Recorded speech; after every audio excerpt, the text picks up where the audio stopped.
A lot of players decide not to do the KYC on their own, but to rely on some vendor. It's not an excuse to completely outsource that. You need to keep a portion of the process, and at the end of the day, it's your responsibility to know exactly who you're trading with.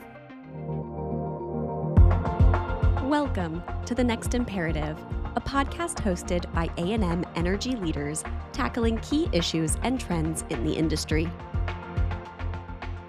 Hello, my name is Geoff Angulo, and I'd like to welcome you to The Next Imperative. Recent growth in LNG export capacity in the U.S. is creating an opportunity for North American natural gas producers to increase their revenues through marketing and trading of LNG internationally.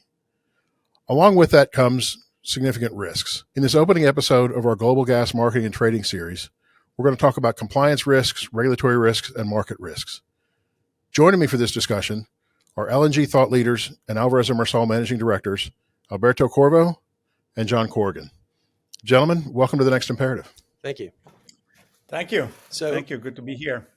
So when we talk about the risks associated with LNG trading, these risks are not new, especially for the global majors who've been trading internationally for a long time. For the large independents and the mid-size independents, they'll be taking on new risks as they move to new geographies, especially in some of the international and marine-based trade.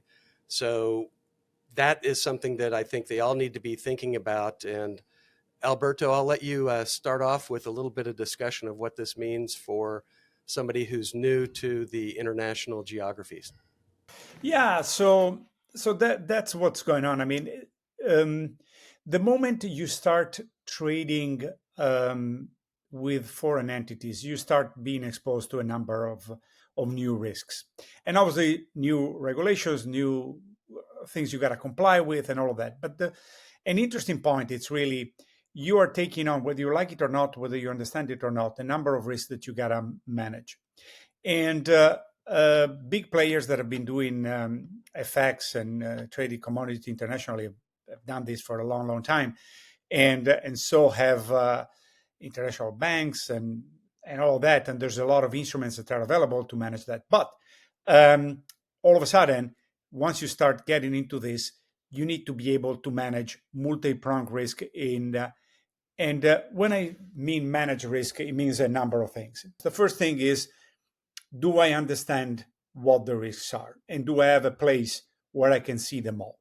And so this requires having a platform where you can monitor what's going on, both at this particular point in time and having what is called a ladder of what the risks are. So if you're expected to deliver certain currencies or to receive certain currencies in the future, all of a sudden you have created some FX exposure to you. You're expecting to get this kind of currency and translated to this amount of dollars. That may or may not happen.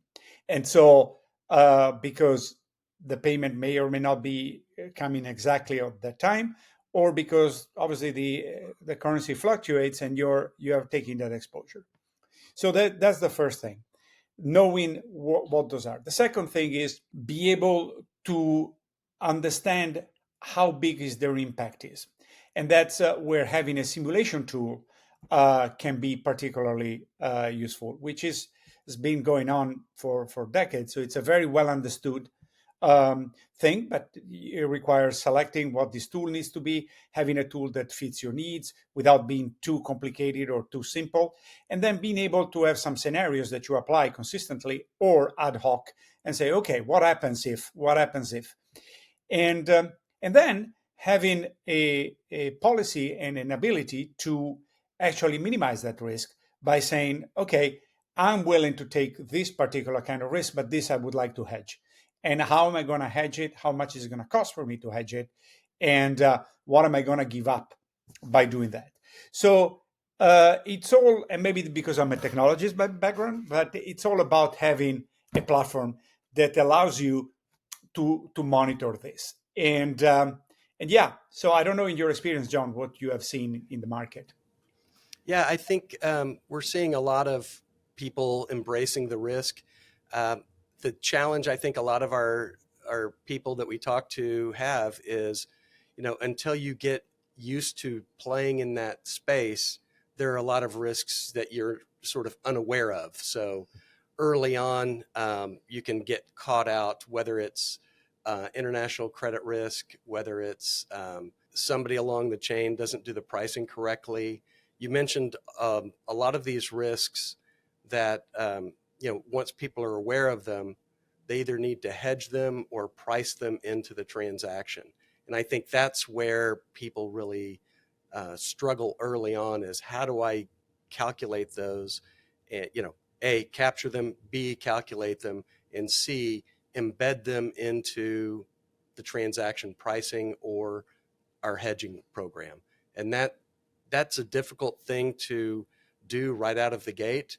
And to do that, sort of to go up that learning curve quickly, a lot of these people need to be hiring people from other companies, other sectors that are used to these international risks and really understand how to calculate those risks and quantify those risks. And maybe you can talk about how people quantify those risks.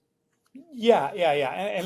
And just for the sake of the discussion, for this first part of the discussion, we're going to assume that everything happens perfectly once you decided what to do. So we're not going to talk about operational risk. That will be, we'll talk about it in a few minutes. But the first thing is, let's assume that everything from an operations perspective runs perfectly fine. So you need to be able to understand, okay, if I'm expecting this quantity of this currency being delivered on this date, what happens to me if it gets delivered sooner? Hard, but later. And the second is, what happens is the FX moves up and down, which it does consistently. How much am I exposed, and do I want to take a risk, or do I want to color the risk, or do I want to just hedge myself for downside risk? What do I want to do? And having a tool to calculate that and shock that and have an idea, that's very, very important. The other thing, and there is, how do I buy insurance? Because you made a very valid point. Who pays for this risk insurance, right? Do I want to put it into the trade that I'm making? Do I want to? Is it the cost of doing business? Am I being? And to be able to make that decision, you need to understand how much is it going to cost me to do that. And that's where recently, actually, there's been a lot of advances with AI that allows you to set up some parameters and say, okay, I'm willing to give up this much upside if I'm in the FX risk, if I can be protected this much on the downside. So a collar structure is probably cheaper than a pure option. What am I willing to do from a time perspective? What am I willing to do on a credit perspective?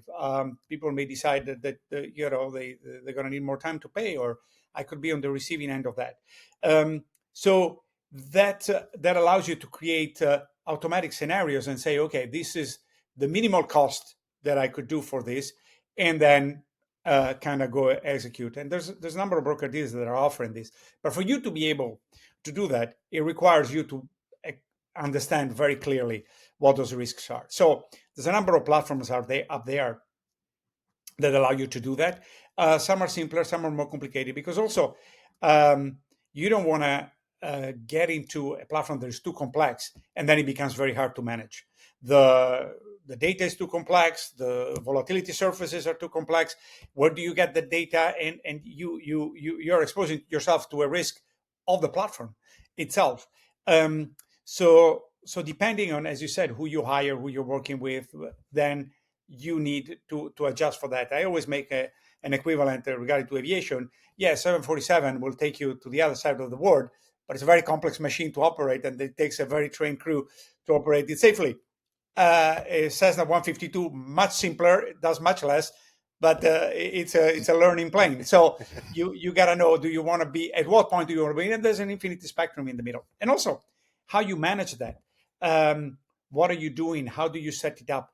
That's where we are seeing our clients, quite frankly, do that, starting to move in that direction and understanding, okay, how am I going to, because it can become a pretty substantial competitive advantage to understand exactly what you're doing and what you're charging and how you're charging and what you're exposed to. And it avoids surprises and makes the both the person that runs trading and the CFO sleep at night, as we say in Italy, with two pillows, not one. And so that's an advantage. I see you smiling. You've probably seen this before.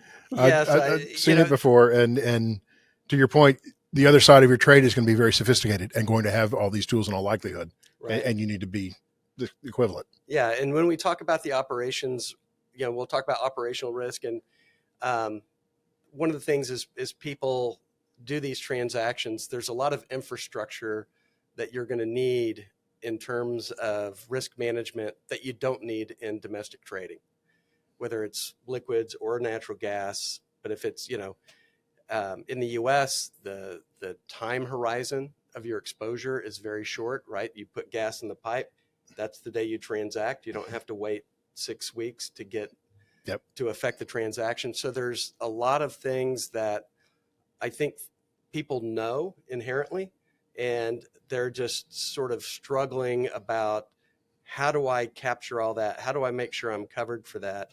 And you mentioned the platforms and AI, and I think that's going to be a key concern for people, is what platforms will support the international transactions versus the platforms that serve the domestic market, and are there platforms that cover both effectively? And that, I don't know, Alberto, do you have any thoughts on that? I mean, look, the perfect platform does not exist. And I always say it's like making a tight jacket fit. Sometimes it pulls on the shoulder, sometimes it pulls on the sleeve. You may be able to get it right, but then you gain weight or you lose some weight, and then all of a sudden it's off. So it's always a trade-off. So it's very difficult for someone to say, oh, this is your right platform. That's one of the things that I always recommend to clients is, if you're going to get an advisor or if you're going to go talk to someone, make sure that they don't have a horse in the race, because you got to find the right thing for you that gives you that is the right compromise. There's not going to be the perfect solution. That said, it's a very well understood problem. It's a thing that has been going on for decades, and in other sectors. And then it's possible to leverage platforms that were born for other sectors into this, and actually get the best of both worlds. Get something on the commodity side that understands commodities very well, delivery, inventory, all of that, and get something on the financial side that understands all the financial side very well, and then bring it together. And that brings me to the next step, which is, okay, imagine that you have a full, very clear view of all your trades, all your exposures. You have shocked them, you have understood them, you feel comfortable that your hedging strategy protects you in the right way. Now we're going into the realm of the operations. And so it's really important to, when you design for a platform, have a cradle to grave kind of approach to the trade, which it means, how do I originate this trade? Who are my counterparties? What is the trade? What is the change in my risk, which is the part we were talking about? But then all of a sudden you're executing the trade. So you're getting the trade. How do I confirm the trade? Do I make sure that what the trade is what I have agreed with? Make sure that if there's some margin maintenance, or there's some things that need to be paid during the life of the transaction, if it's a swap and you need to make payments, that those payments happen, that you're not exposed from that perspective, you're in default. And then all the way to the closing of the transaction, seeing the impact on your portfolio and your book, and then continuing with the follow-up. And it requires a platform that does all of this, or a combination of platforms that do all of this, because presumably these shops have already something. And then together with that, also have an operations team very, very strong. And coming from technology, I was always wondering, oh, why do you need operations? You got computers. And then once I started doing operations, I understand, yeah, they'll only get you to a certain part of the way. People do fat finger trades. People have misunderstanding. There are issues. Two systems may calculate collateral slightly differently. And once you start ballooning up the underlying, the difference can be significant. And so you got to be able to handle all of that. So all of a sudden, you're taking on a huge relief of financial risk and a much better understanding of your financial risk. But if you don't do the operational side very well, then you're taking on operational risk and you may be surprised. Or, God forbid, back in the day when things were not very well understood, the difference between a future and a forward, it seems, at the end of the day, everything will be okay. Yes, but the delta of the two transactions is substantially different because you have a maintenance margin, and companies have become bankrupt on that. So you need to be able to understand all of these things and the system that you rely on, and your policies and the procedures and the whole orchestra needs to play in a certain direction. That said, it can even become a profit center, and for sure, it's a center of understanding, in my view. It's like, okay, you don't need to make money on this because maybe you don't want to become a trading shop, which is fine, but at least you don't want to lose money or be surprised, and that is worth money. Yeah, So. Exactly. Well, you mentioned something along the way that I think is unique to the international trade, and it's made the headlines recently, and that's the compliance areas around Know Your Customer and FCPA. And I've always been taught, FCPA is the bad one because that's the one that can send you to jail. So I Know your customer too. Yeah, know your customer will as well. So those are two big ones, especially in the international arena. And what do you think the best, do some of the platforms help you manage that with compliance and reporting? Or is this something that you just need solid processes and governance for? I mean, both. So the platforms that you generally use for trading are more focused on the trading, and by the time you enter a counterparty, you have already done your KYC. And for KYC, there's tools that are available in the sense that you have a tracking of what you did. A lot of players decide not to do the KYC on their own, but to rely on some vendor. Definitely vendor data that is available, but also vendor to do a lot of work. That said, it's not an excuse to not to completely outsource that. You need to keep a portion of the process, and at the end of the day, it's your responsibility to know exactly who you're trading with, so you can leverage outside, but you still need to have a capability in-house to be able to monitor this. And again, working with someone who has done this before, it allows you to define policies as to, okay, what's a low, medium, high risk? What are the procedures that I'm going to follow? What are the thresholds that I'm going to apply? What are the renewals? How often do I need to do the KYC again for all these people? And let's not forget when KYC really came to the forefront was after 9/11 for the Patriot Act. So the Patriot Act brought on all of these things for very, very good reasons, and it has created all of this exposure. And then regulation was amended and was added. And so it's very important to make sure that you are compliant. It's very important that you have your own, even if you decide to outsource, you can outsource part of the work, but not the responsibility. And yes, there's tools that facilitate at least the tracking and the understanding, and then the triggering of the different things. But it's a very important part when you start dealing with third parties. FCPA is a little different. It's it should be easy to comply. Just don't do that kind of stuff. But KYC, there's so many levers, and there's so many things that it's a very, very serious endeavor to get going when you start a program like that. Excellent. Thanks. What contract risks are out there? New entrant coming in. What do they need to be looking out for? I think the contract risks are kind of interesting because when you trade natural gas, there's ISDAs and standard contracts.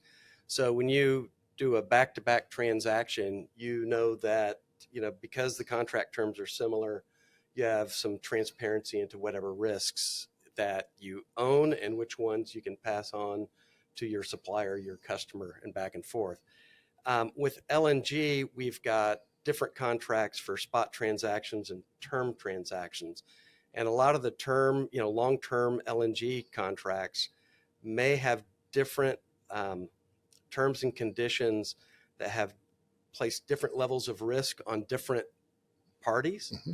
And when you're buying a spot cargo from somebody with a term contract, those provisions don't necessarily line up, and you may find yourself owning a risk that you thought you were going to be able to push upstream, but you can't because the contract provisions differ.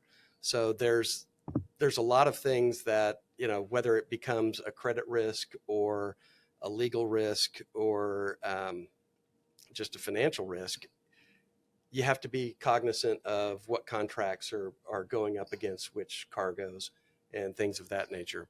Make sure you understand the fine print. Exactly, the fine print.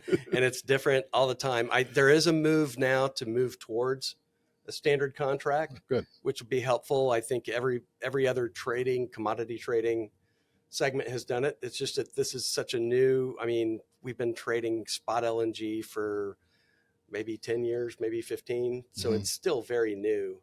And the volume is now that I think it's time for a standardization, but there's stuff already out there that is going to be legacy that you have to be careful of. Right. And on the upside, financial contracts, they are by and large, unless it's very, very exotic derivative or very tailor-made. And even then, there's standard forms. That part, it's pretty standard. So you understand clearly what you're getting into and what are the ins and outs of that particular trade and what it is. The thing, what you need to understand is, do I really understand what it is that I'm exposing myself to once I start making this kind of trade? Because you'll be surprised sometimes, it looks a certain way, but then particularly with instruments that are non-linear in terms of derivatives, surprises can come pretty quickly. And also, it's very important to hedge what technically is called the Greeks. So you understand what's your delta. Do you want to hedge your delta? Do you have your vega, your volatility exposure, how you're going to hedge for that. And then there's, even if you hedge, for instance, your FX with FX contracts, as a result of getting to FX contracts, you may have some interest rate exposure that you want to hedge. And again, having a platform that allows you to have a consolidated view of the different exposures and of the different risks and of the different scenarios, that is a lifesaver. That's why there's these vendors that are out there that can help. And again, when you decide to go into this market and to protect yourself and to start trading, it's very important to have a clear understanding, and then to get something that is as tailor-made as possible and work with someone that has done it before. And the clients that I have had that have been successful is clients that they have not said, oh, this is what we did before, we just want to do it, but with a different tooling. It's understanding that by bringing new tooling, we may need to look at how we do things differently. But that has been so empowering and has brought out so much benefit that it compensated for the fact that you had to retrain your resources to think in a different way. Right. And there's one topic, I don't know if this falls into operational. We may pick it up a little bit again there. But for here, the notion of, when you sell natural gas into the pipeline system in the U.S., you deliver the gas on the delivery date, and that's your transaction date. There's, when you move over to LNG, you've got weeks of that gas that you're carrying as inventory. And that inventory needs to be hedged, both from a value perspective and a currency perspective. And, these things are not, you're talking about tens, 20s of millions of dollars of floating inventory.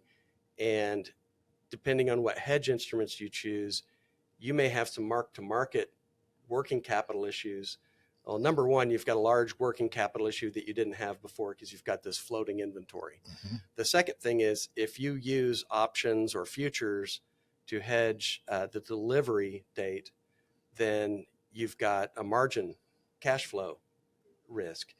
And even if you have a low VAR, you may have a lot of cash flow exposure because of the timing of that hedge, especially if you're doing hedging multiple cargoes at one time under a term deal.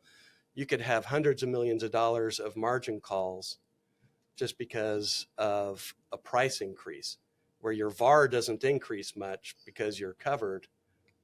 But boy, that margin call can get pretty expensive. Pretty expensive, yeah. Yeah, and it's a delta risk, right? The fact that at the end maybe things will converge, but in the meantime they can be very different, and you're exposed to that. And it's the famous John Meriwether apparently said that markets can stay insolvent more than you can stay liquid. Market can stay irrational for longer than you can stay liquid. So it's true. Things can be out of whack for a while, and you need to put up the margin calls again.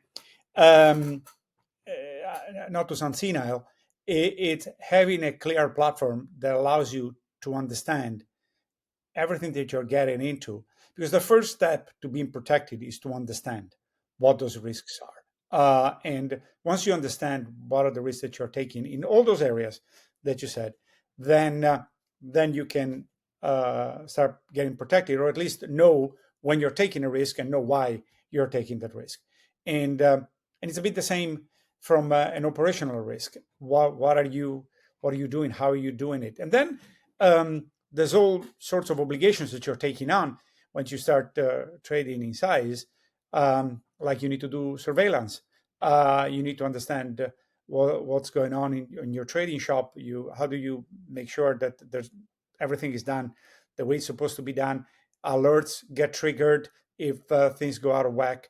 And again, that's a whole conversation about no real-time monitoring, false positives, management of those false positives, reduction of those false positives. Again, we have had some considerable success using AI to reduce false positives, or at least the process of the false positives, because some of these platforms by nature have 99.4, 99.5 of false positives. So being able to bring it down a chunk that helps with the cost and also with the tranquility that you're not clicking for something, and then the thing that actually was a problem escapes you. So there's a lot of moving pieces, but I think that far from scaring people, the point here is this is a very well understood problem. This is a very well understood thing, and there's very clear solutions. There's very clear solutions for different needs and for different current infrastructures. Because also what you don't want to do is say, oh, okay, game over. We're going to do it completely differently. We're going to throw a grenade and change the way we are managing everything. No. You want to keep as much as possible and then add onto that and create the minimum disruption and with the maximum benefit. And again, having a very tailor-made approach, it's key. And then we have the second order things that you need to start thinking about, which is, okay, now we got this phenomenal system. Where am I going to get the data? How much is this data going to cost me? What data do I get? How are we going to get? Again, that's another thing that you need to start thinking about. Where are these feeds? Which feeds to take? And also, it's not only at the beginning; is over time. There tends to be a creep of adding more and more and more data, and then you got to go back and say, okay, am I using this data? Because data is not cheap, right? And so you got to go in that direction. And yeah. To our audience, thank you for joining Alberto, John, and I for this robust discussion on the market risks associated with LNG trading on the world scale. John, Alberto, thank you very much for your time. Thanks. Thank you for listening. Make sure to subscribe to The Next Imperative so you never miss a new episode. Also, visit our website at alvarezandmarsal.com to learn more and to connect with us.